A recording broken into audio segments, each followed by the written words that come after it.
बॉलीवुड अभिनेता और शिवसेना नेता गोविंदा जख्मी हो गए हैं। लाइसेंसी रिवॉल्वर साफ करते समय गलती से उनके घुटने में गोली लग गई। वह फिलहाल अस्पताल में भर्ती है और उनके पैर से गोली निकाल ली गई है। ये घटना मंगलवार सुबह 4:45 बजे के आसपास की है। गोविंदा फिलहाल आईसीयू में हैं।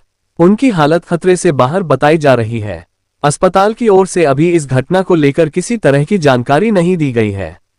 गोविंदा के परिवार का कहना है कि वे जल्द ही इस बारे में बयान जारी करेंगे। कैसे हुई घटना? गोविंदा के मैनेजर शशि सिन्हा ने बयान जारी कर कहा कि गोविंदा कोलकाता जाने की तैयारी कर रहे थे। उनकी पत्नी सुनीता कोलकाता में हैं। वह अलमारी में अपनी लाइसेंसी रिवॉल्वर रख रहे थे कि तभी उनके हाथ से रिवॉल्वर नीचे गिर गई और गोली उनके पैर में लग गई। डॉक्टर ने अब गोविंदा के पैर से गोली निकाल ली है और उनकी हालत ठीक है। वह अभी अस्पताल में ही हैं। सिन्हा ने बताया कि गोविंदा ने उन्हें खुद कॉल कर गोली लगने की जानकारी दी।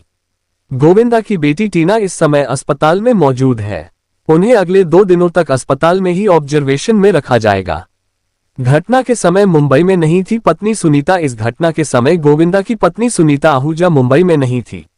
वह अब मुंबई लौट रही हैं। वह जल्द मुंबई पहुंचने वाली हैं। उन्हें गोविंदा की मौजूदा हालत से वाकिफ करा दिया गया है।